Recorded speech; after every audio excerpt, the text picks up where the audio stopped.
الحمد لله إن الحمد لله نحمده ونستعينه ونستغفره ونؤمن به ونتوكل عليه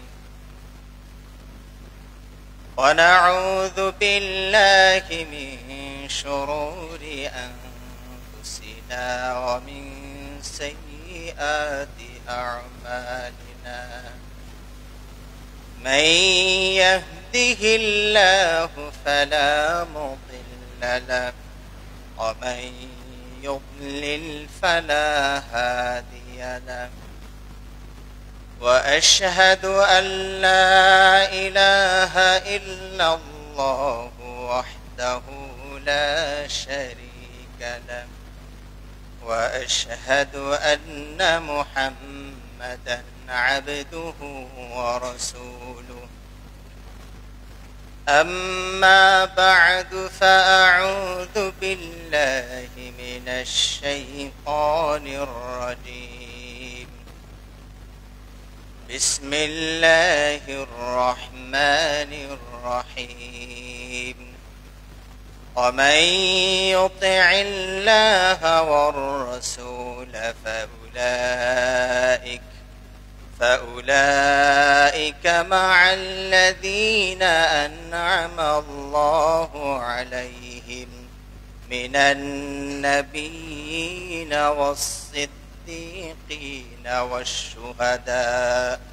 والشهداء والصالحين وحسن أولئك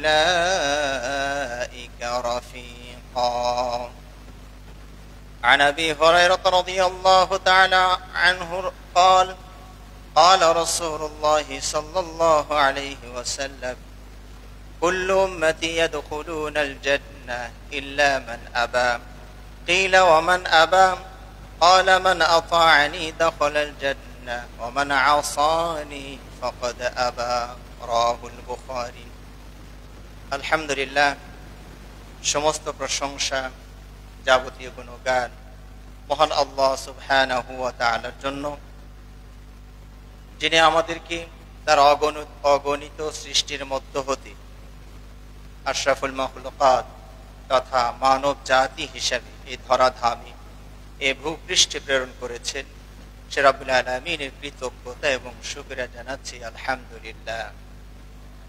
আমরা আরো প্রশংসা করছি যে রব্বুল আলামিন মানব জাতির মধ্য হতে অসংখ্য মতাদর্শ, ধর্মহীনতা সবগুলোর মধ্য হতে আমাদেরকে মুসলিম হিসাবে এই পৃথিবীতে আসার সুযোগ দিয়েছেন। এজন্য আবারও শুকরিয়া আদায় করছি আলহামদুলিল্লাহ। আবারও শুকরিয়া আদায় না করলেই নয়, মুসলিমদের ভিতরেও নানান দল উপদল, নামে বেনামে, সংস্কৃতি অপসংস্কৃতি সব কিছুর মধ্য হতে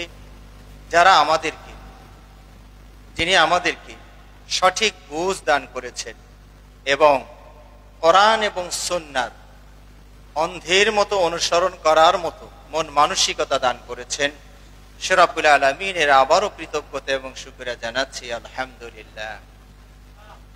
সালাত এবং সালাম, শান্তির ধারা বর্ষিত হোক আমাদের প্রিয় নবী, বিশ্ব নবী, সর্বশেষ ও সর্বশ্রেষ্ঠ নবী নবী মুহাম্মদুর রাসূলুল্লাহ সাল্লাল্লাহু আলাইহি ওয়াসাল্লামের প্রতি। সমবেত সম্মানিত মুসলিমবৃন্দ, আজকে এই পবিত্র খুতবায় আমি আপনাদের সামনে যে বিষয় নিয়ে আলোচনা করার ইচ্ছা পোষণ করি সেটি হচ্ছে আহলুস সুন্নাহ ওয়াল জামাআত মূলত কারা। এই আহলুস সুন্নাহ ওয়াল জামাআহ পৃথিবীর সব মুসলিমরাই এই দলের অনুসারী বলে দাবি করেন। অন্যান্য দেশে সেটা তো আছেই, যেমন যারা আশায়েরা মতাদর্শের কিছু মানুষ আছে তারাও দাবি করেন আমরা আহলুস সুন্নাহ জামাতের অনুসারী। মাতুরিদিয়া আরেকটি আকীদাগত আরেকটি মাযহাব আছে, তারাও বলছেন আমরা আহলুস সুন্নাহ জামাত।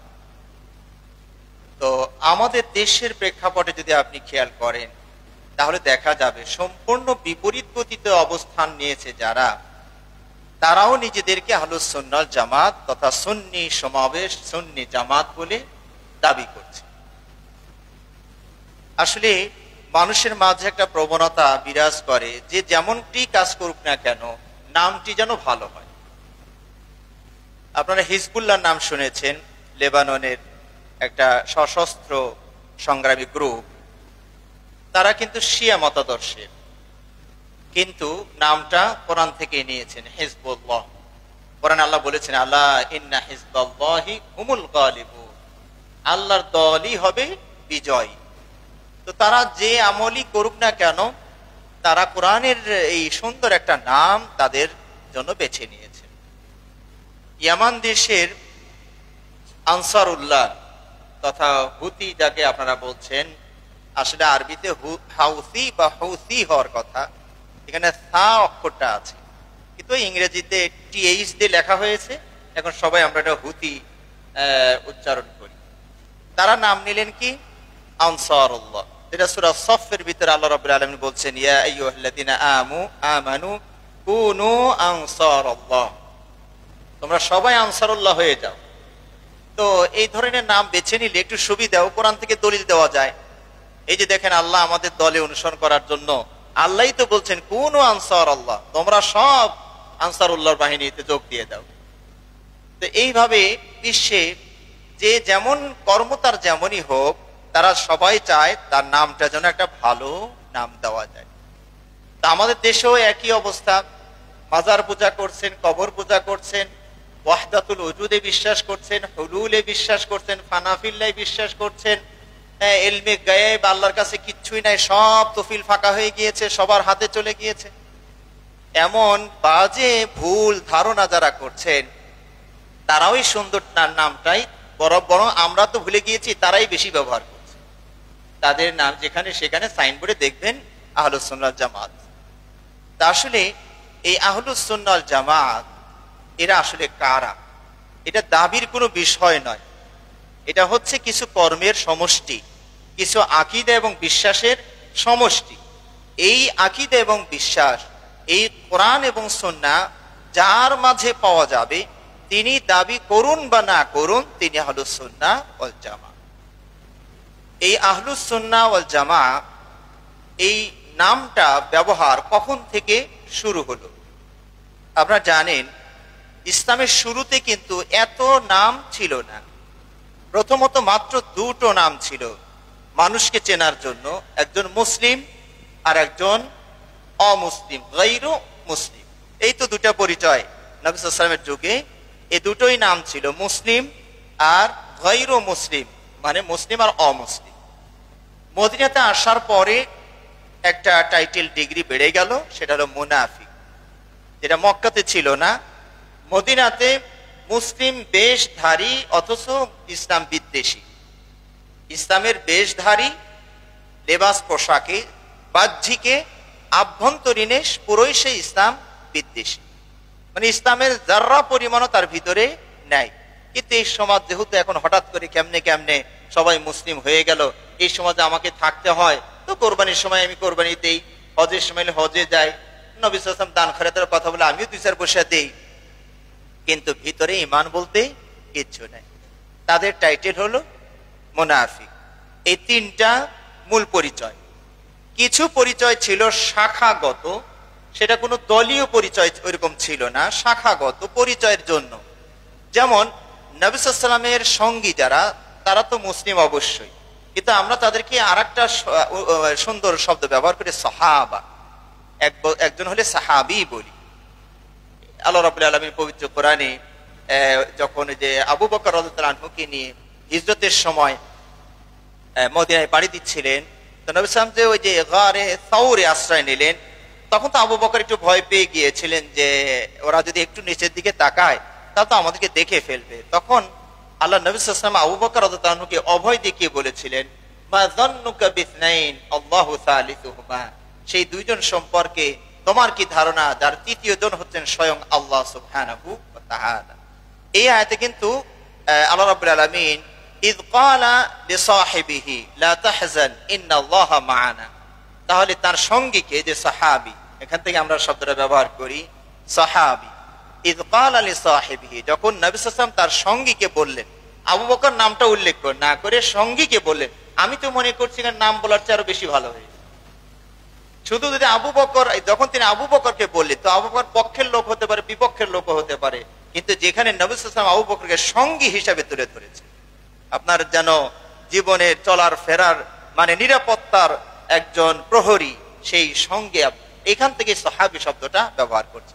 তাহলে সাহাবাদেরকে আমরা মুসলিম, তারা খণ্ড একটি পরিচয়, আর একটি ভিন্ন একটা পরিচয়, যে তারা যেহেতু নবী সাল্লাল্লাহু আলাইহি ওয়াসাল্লামকে ঈমান অবস্থায় দেখেছেন এবং ঈমান অবস্থায় তাদের মৃত্যু হয়েছে, তারা হলেন কি সাহাবী।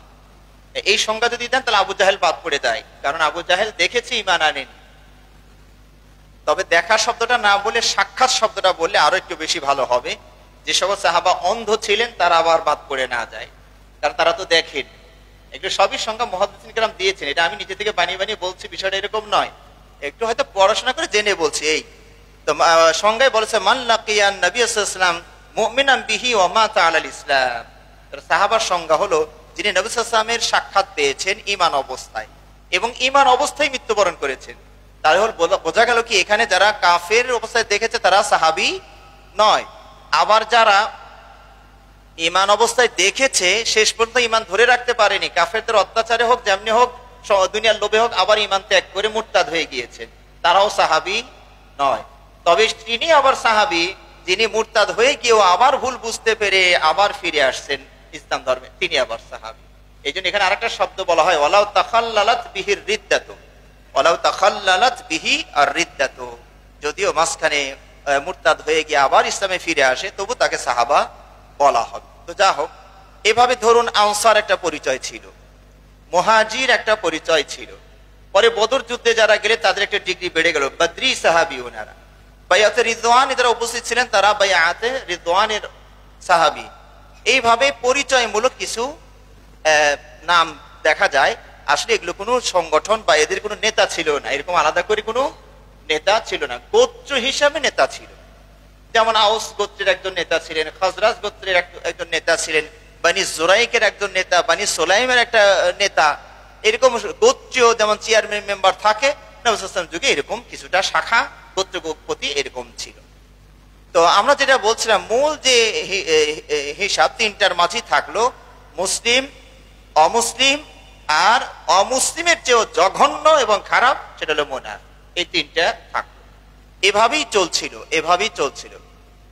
ওসমান রাদিয়াল্লাহু তাআলা আনহুর হত্যার সময়, ওসমান রাদিয়াল্লাহু তাআলা আনহুকে যখন হত্যা করা হলো, এর পরবর্তীতে তখন একটা শব্দ আসলো, যেটা ইবনু সিরিন রাহিমাহুল্লাহ তিনি বলছেন যে এক সময় মানুষ কথা বললেই মেনে নিত, যদি বলতো ক্বালা রাসূলুল্লাহ সাল্লাল্লাহু আলাইহি সাল্লাম, তাহলে নির্দ্বিধায় মেনে নিত, কারণ মিথ্যা বলার পরিবেশ তখন ছিল না।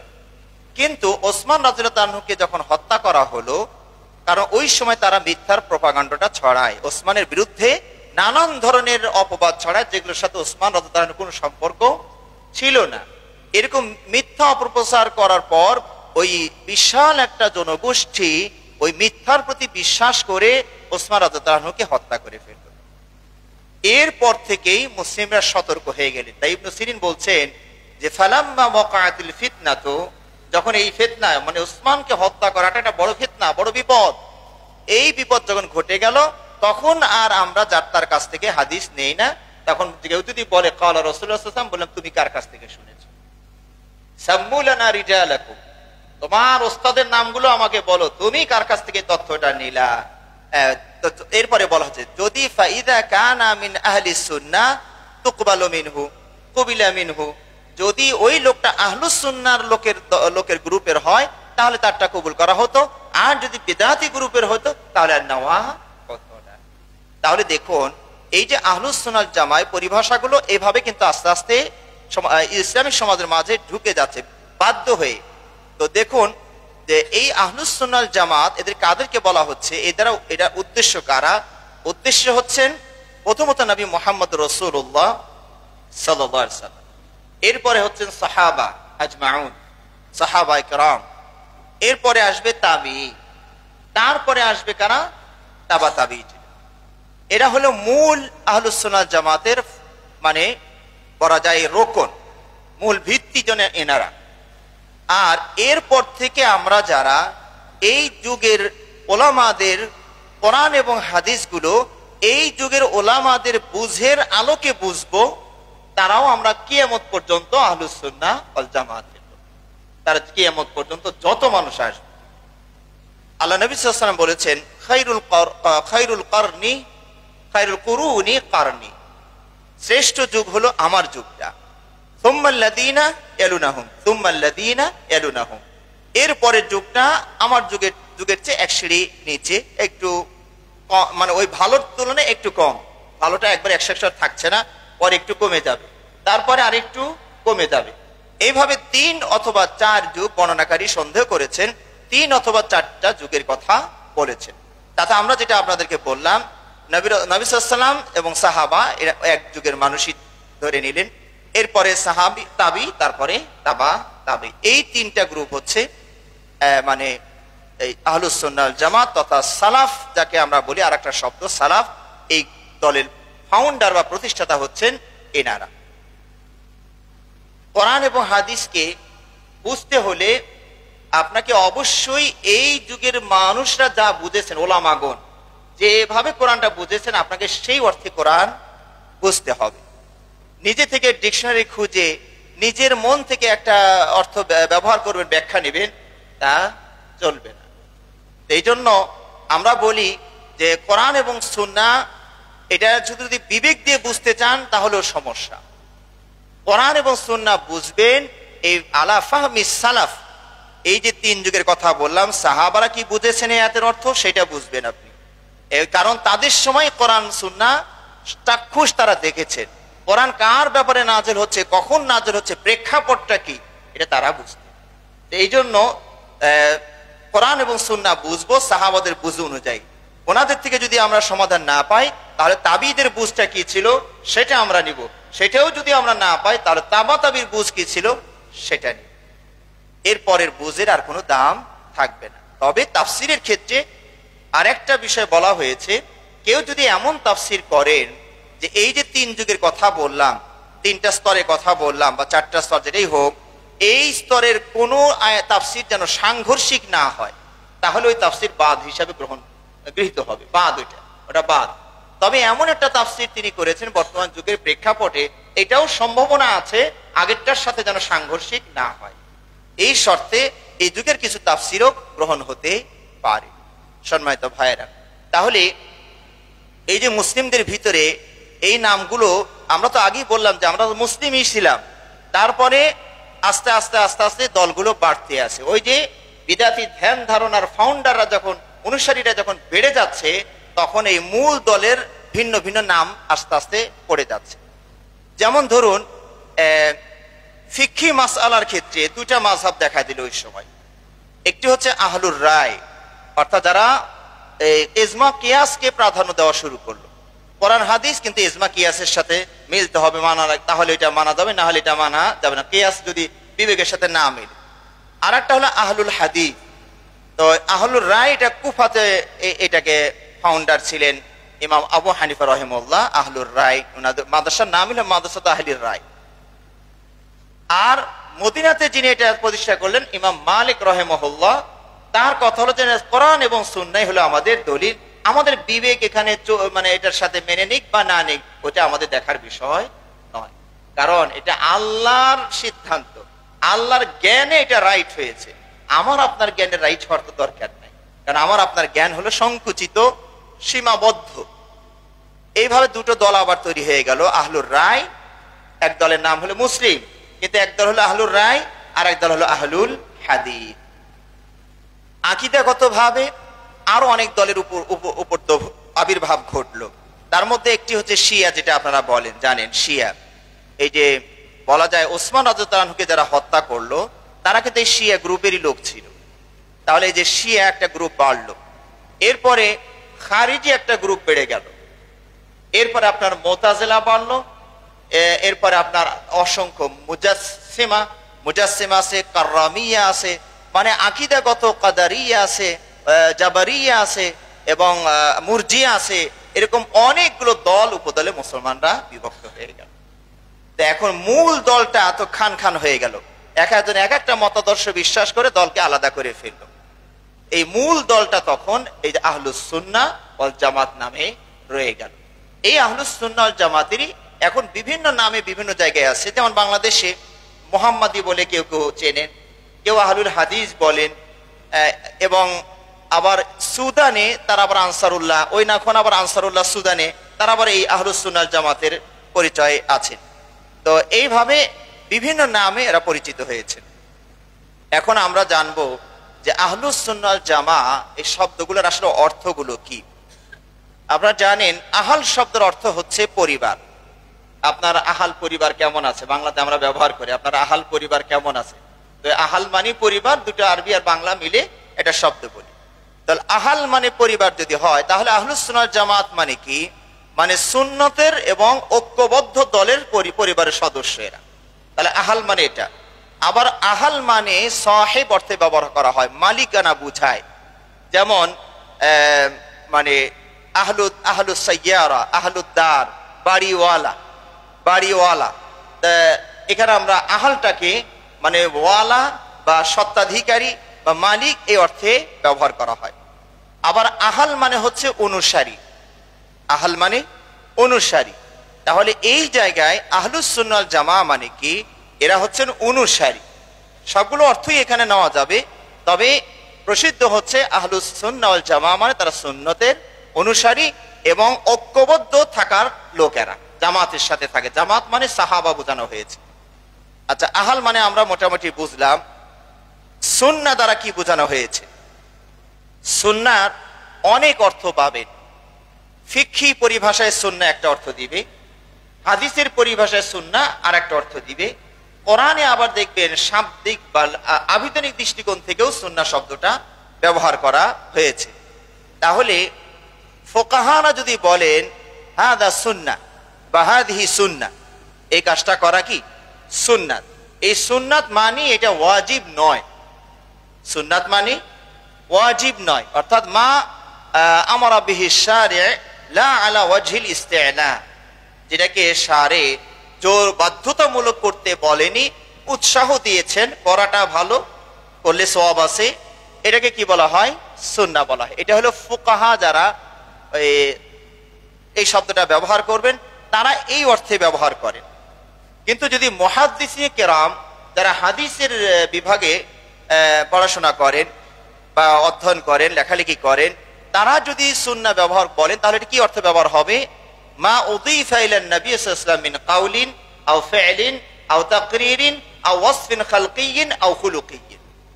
তখন অর্থটা হচ্ছে যে সুন্নাহ হলো নবী সাল্লাল্লাহু আলাইহি ওয়াসাল্লামের কথা, কর্ম, মৌন সম্মতি, সমর্থন, আর নবী সাল্লাল্লাহু আলাইহি ওয়াসাল্লামের দৌহিক গুণাবলী এবং তার চারিত্রিক গুণাবলী, এই পাঁচটার সমন্বয় হবে সুন্নাহ।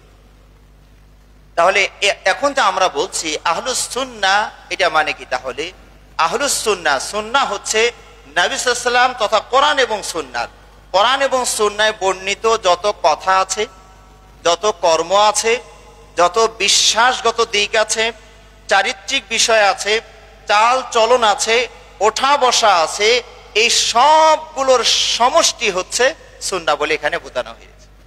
তাহলে আহলুস সুন্নাহ ওয়াল জামাত, আর জামাত মানে একটা দল। যেমন আমরা এখন বলি অমুক জামাত, তমুক জামাত, তো জামাআহ শব্দটাকে আমরা সংক্ষেপে জামাত শব্দ ব্যবহার করি।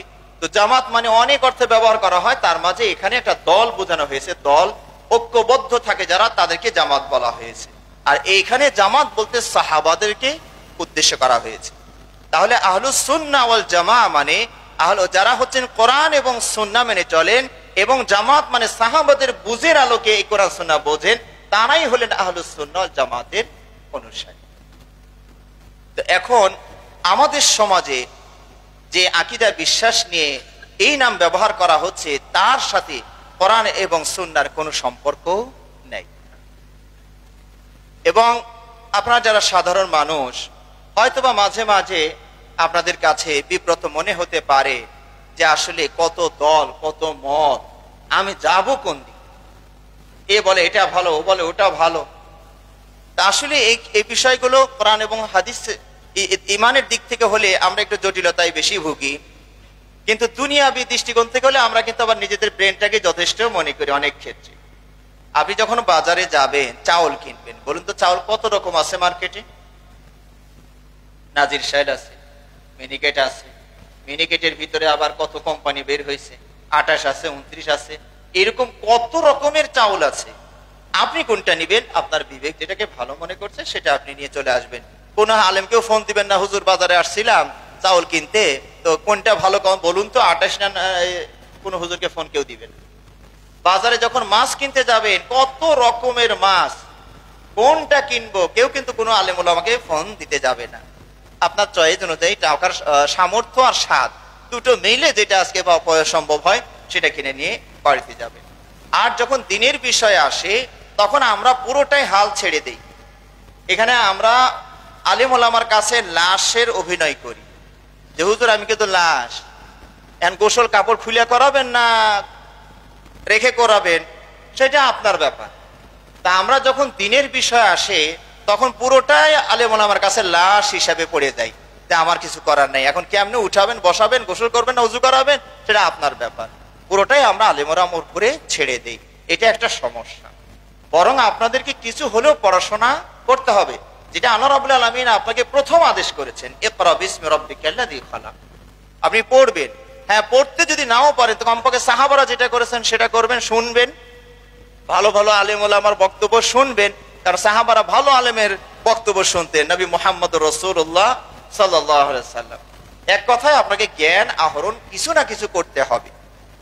এখন যেটা সবচেয়ে জটিল গভীর সেটা হয়তো আলেম ওলামা দেখবেন, কিন্তু যেটা কমপক্ষে সুস্পষ্টের মতোই সেগুলো ক্ষেত্রে কারো উপরে ধর্ণা দিবেন, একদম নির্ভর করবেন, সেটা চলবে না। আপনাকে ন্যূনতম যে জ্ঞানটা রাখা দরকার সেটা অবশ্যই আপনাকে জ্ঞান অর্জন করতে হবে। তাহলে বুঝতে পারবেন যে কে সঠিক বলছে আর কে ব্যাঠিক বলছে। আমরা অনেক সময় লেবাস পোশাক বা আলেম দিয়ে ধর্মকে দিনকে যাচাই বাছাই করার চেষ্টা করি। তো উনি কি মিথ্যা বলতে পারেন? এত বড় জুব্বা আল্লাহওয়ালা মানুষ, কোনো সময় বাজারে আসে না, সবসময় খানকার ভিতরে থাকে, সবসময় হাতে তসবিহ দেখি, উনি কি মিথ্যা বলতে পারেন? লেবাস পোশাক আপনাকে যেন ধোঁকা দিয়ে দিয়েছে। তাহলে এই লেবাস পোশাক দিয়ে দিনকে যাচাই বাছাই করা যাবে না, আলেমকে দিয়ে দিন যাচাই করা যাবে না, বরং দিনকে দিয়ে আলেম যাচাই করবে যে উনি আসলে ঠিক আছেন কিনা। কিন্তু আমরা করছি উল্টাটা।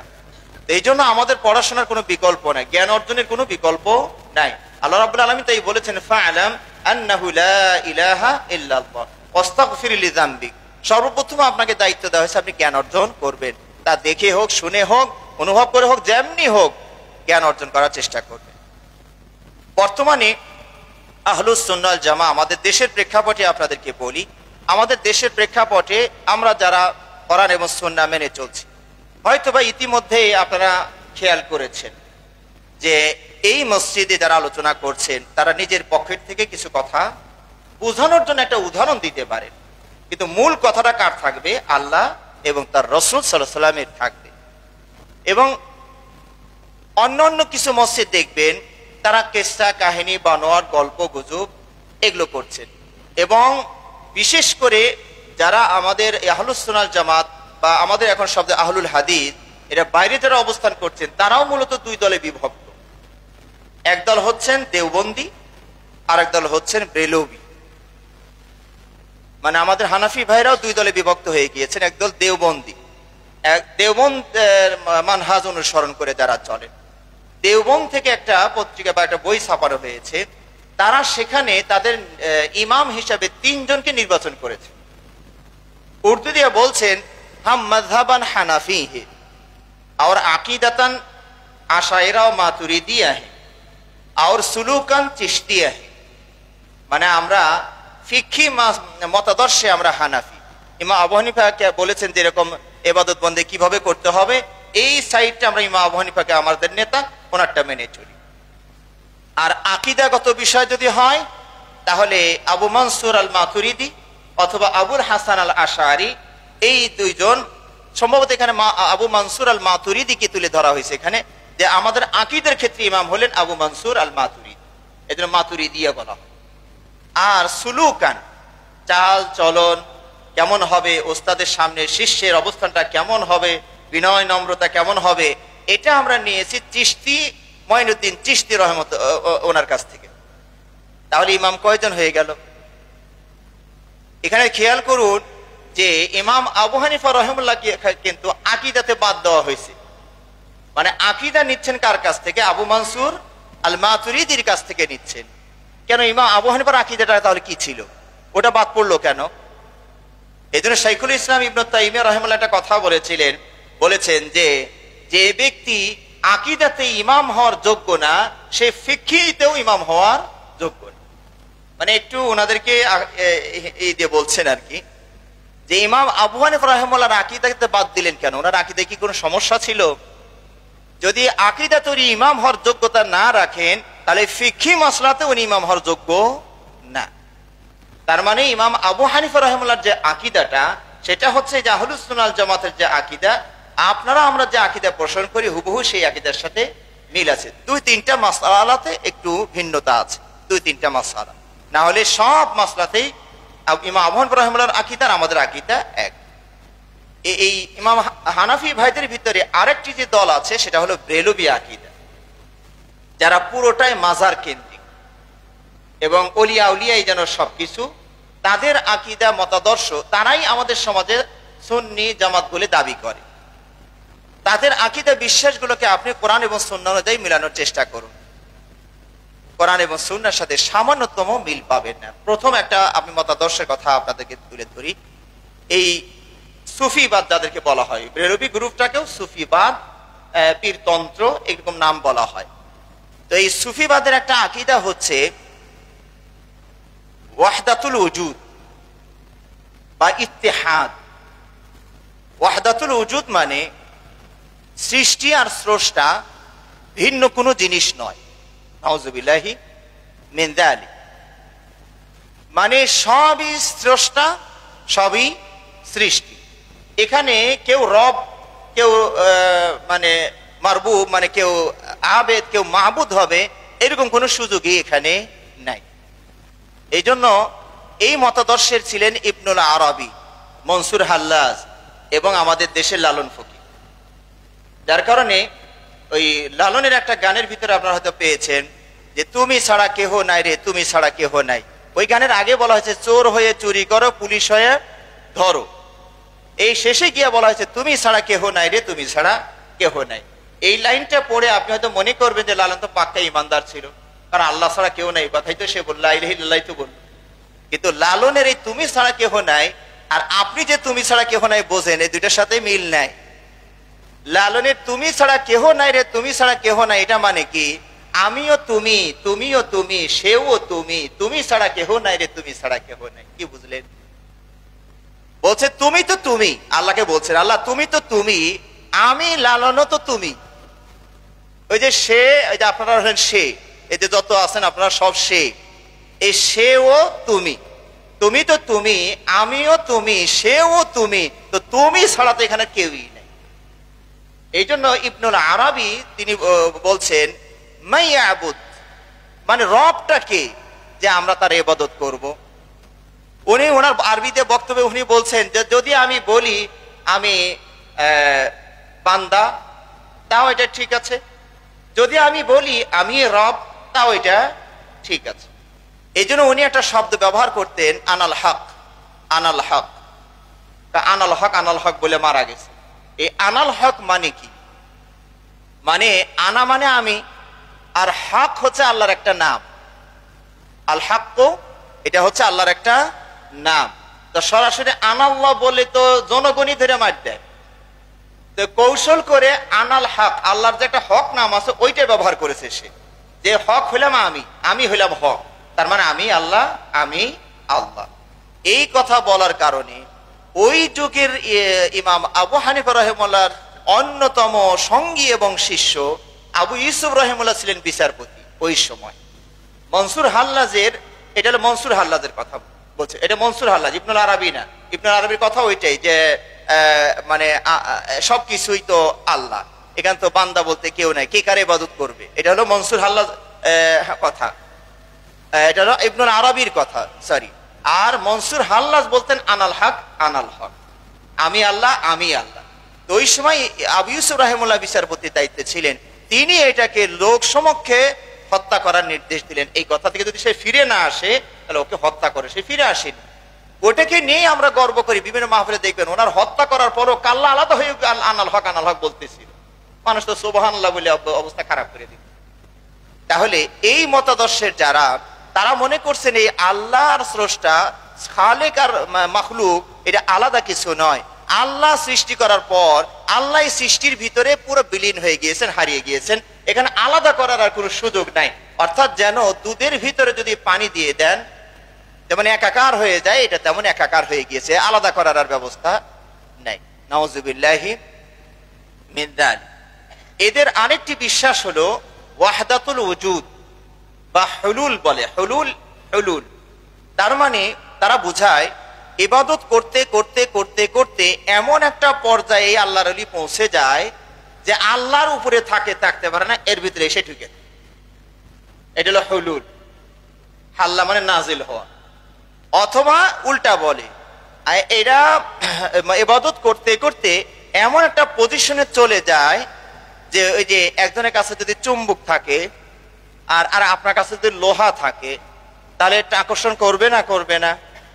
তো এরা ইবাদত করতে করতে এমন একটা ম্যাগনেট তারা এখানে তৈরি করে ফেলে যে একদম চুম্বকের মতো টেনে নিয়ে আল্লাহর ভিতরে চলে যায়।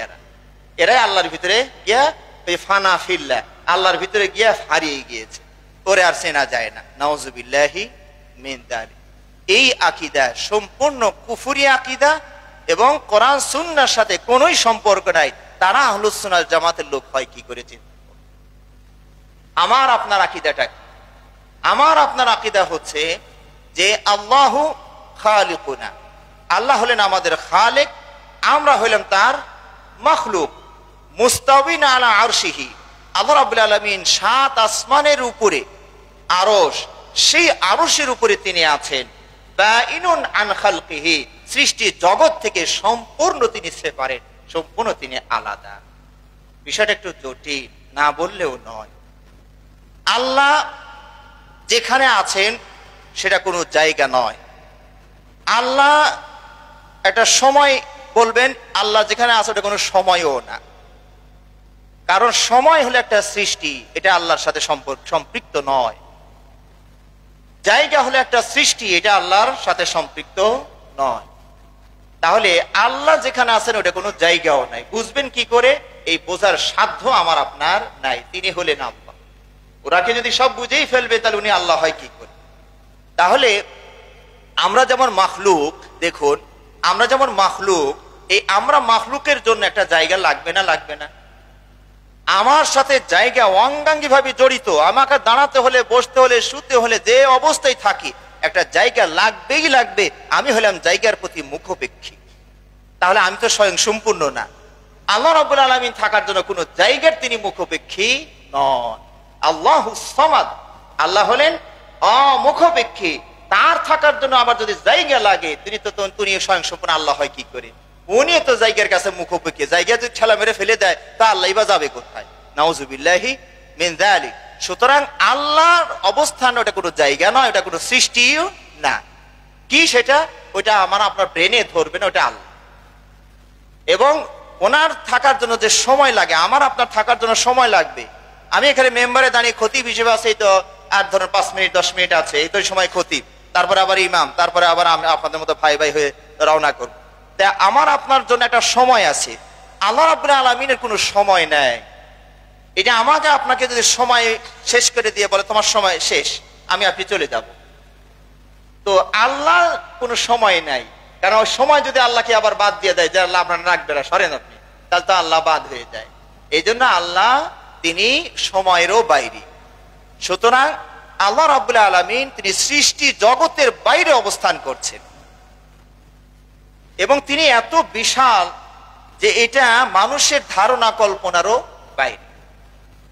আপনি আয়াতুল কুরসিটা পড়েছেন, ওয়াসিআ কুরসিয়ুহুস সামাওয়াতি ওয়াল আরদ, তার কুরসিটা আসমান এবং জমিনকে বেষ্টন করে নিয়ে আছে। বলা হয়, যদি এর মাঝে একটু দুর্বলতা আছে, যে এই কুরসিটা হলো আল্লাহর দুটো পা রাখার জায়গা। তা আল্লাহর দুটো পা রাখার জায়গায় সেটা হলো আপনার আসমান এবং জমিনকে বেষ্টন করে নিয়ে আছে। তা আল্লাহ কত বড়, চিন্তা করুন তো তাহলে। এবং আল্লাহ নবী সাল্লাল্লাহু আলাইহি ওয়াসাল্লাম বর্ণনা দিচ্ছেন যে 7 আসমান 7 জমিন এই কুরসির তুলনায় কতটুকু? বলছেন 7 আসমান 7 জমিন বিশাল মরুভূমির ভিতরে এই 14টা হাতের চুরি পালা পড়ে থাকলে যতটুকু জায়গা নেয় ওই কুরসির তুলনায় 7 আসমান 7 জমিন ততটুকু জায়গা নিয়েছে। এটা হলো কুরসির কথা বলা হয়েছে। তাহলে কুরসিটা কত বিশাল যে 7 আসমান 7 জমিন, এক একটা আসমান যদি পাশাপাশি জোড়া দেন তাহলে কত বড় হবে চিন্তা করুন তো, কয় বিঘা হবে, কে হিসাব করবে এটা? তাহলে 7 আসমান 7 জমিন পরস্পরের জোড়া দিলে 14টা খণ্ড যত বিশাল হবে, এই বিশাল খণ্ডটা কুরসির উপরে যদি ফেলে দেওয়া হয় তাহলে কতটুকু জায়গা নিবে? বিশাল মরুভূমির ভিতরে মেয়েদের হাতের চুরি যেটুকু জায়গা নেয়, দূর থেকে দেখে মনে হবে ওইটুকু জায়গা। এরপরে নবী সাল্লাল্লাহু আলাইহি ওয়াসাল্লাম বলছেন ওয়ালা আরশু লা ইউকাদ্দিরু কদরাহু ইল্লাল্লাহ, আরশ যে কত বড় এটা আল্লাহ ছাড়া কেউ বলতে পারবে না। এখন আমাদের আত্মভোলা মন যদি আরেকটু বাড়িয়ে প্রশ্ন করে তাহলে আল্লাহ কত বড়, চিন্তা করুন তো তাহলে। আল্লাহ এত বিশাল সৃষ্টি জগৎ, তাকে ধারণ করার মতো ক্যাপাসিটি রাখে না, যোগ্যতাই রাখে না। এই গোটা সৃষ্টি জগৎ একত্রিত করলেও মানে আল্লাহকে ধারণ করার মতো এখানে স্পেস হবে না। উদাহরণস্বরূপ বলা যায়, আপনার হাতে একটা জগ আর গ্লাস দিলাম। আমাদের দেশে জগ বড় না গ্লাস বড়? স্বভাবত স্বাভাবিক জগটা হয় বড়। এখন আমি যদি আপনাকে বলি বাবা এই জগটা বা মুরব্বি এই জগটা গ্লাসের মধ্যে রাখে, এটা কি সম্ভব? কিন্তু যদি উল্টাটা বলতাম যে গ্লাসটা জগের ভিতরে রাখেন, সম্ভব ছিল। তো এই আল্লাহ হলেন এত বিশাল যে তাকে ধারণ করার মতো ওই জায়গায় সৃষ্টি জগতে নাই। শুধু পৃথিবীর কথা বলি নাই, সৃষ্টি জগতে তাকে ধারণ করার মতো ক্ষমতা নাই। আল্লাহ এত বিশাল, এত বড়, আল্লাহু আকবার। সুতরাং তিনি সৃষ্টি জগৎ থেকে সম্পূর্ণ সেপারেট, আলাদা। আমরা সৃষ্টিরা থাকি এক জায়গায়, আল্লাহ থাকেন আর এক জায়গায়। কিন্তু আবারও বলি, জায়গা মানে সৃষ্টি মনে করিয়েন না। আমার কাছে ভাষা নাই আল্লাহকে ওখানে ব্যক্ত করার মতো, কারণ আল্লাহকে আমরা ওই জায়গায় বলতে হচ্ছে, কিন্তু ওটা আসলে জায়গা, ওটা সৃষ্টি নয়, ওটাই আল্লাহ।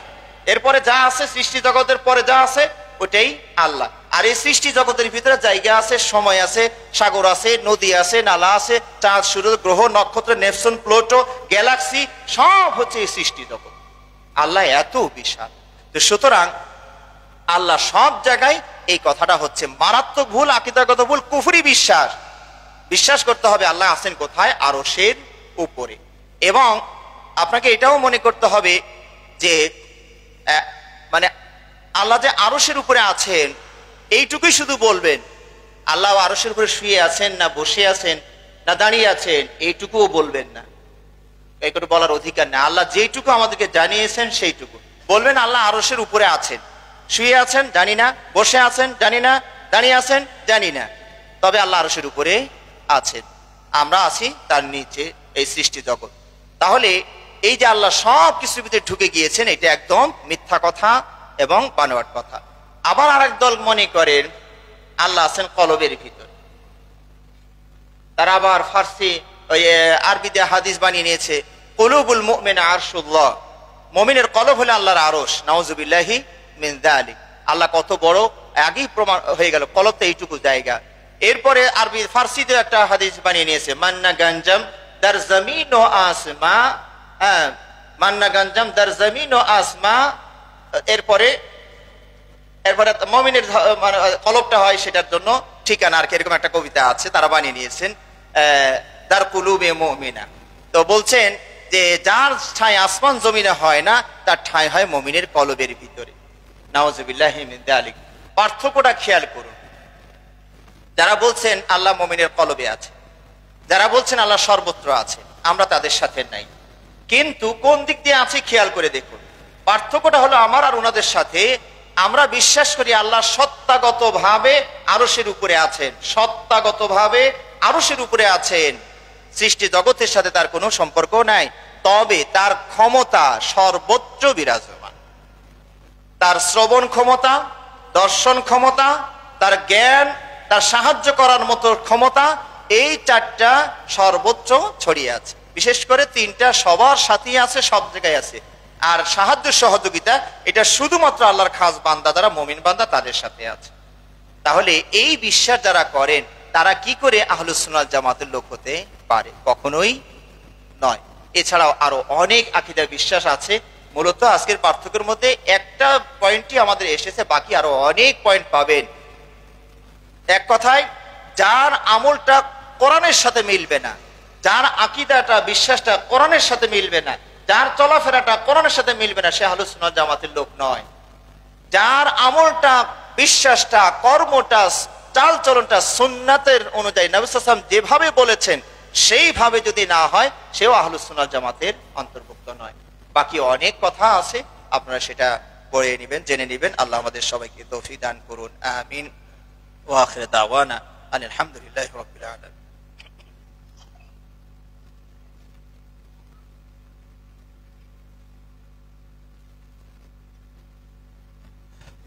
ইন্নাল হামদালিল্লাহি ওয়াহদা ওয়াস সালাতু ওয়াস সালামু আলা মান লা নাবিয়্যা বা'দা ওয়া আলা আলিহি ওয়া আসহাবিহি ওয়া মান তাবি'আহুম বিইহসানিন ইলা ইয়াউমিদ্দিন, আম্মা বা'দ। আল্লাহুম্মা সাল্লি আলা মুহাম্মাদ ওয়া আলা আলি মুহাম্মাদ কামা সাল্লাইতা আলা ইব্রাহিম ওয়া আলা আলি ইব্রাহিম ইন্নাকা হামিদুম মাজিদ। আল্লাহুম্মা বারিক আলা মুহাম্মাদ ওয়া আলা আলি মুহাম্মাদিন কামা বারাকতা আলা ইব্রাহিম ওয়া আলা আলি ইব্রাহিম ইন্নাকা হামিদুম মাজিদ। আল্লাহুম্মা আ'iজ্জাল ইসলাম ওয়াল মুসলিমিন, আল্লাহুম্মা আ'iজ্জাল ইসলাম ওয়াল মুসলিমিন واخذل الكفرة الفجرة اليهود والمشركين. اللهم دمر ديارهم وشتت شملهم ومزق جمعهم. اللهم انصرنا فإنك خير الناصرين. اللهم انصرنا فإنك خير الناصرين. سبحان ربك رب العزة عما يصفون وسلام على المرسلين والحمد لله رب العالمين. ذلك الترشد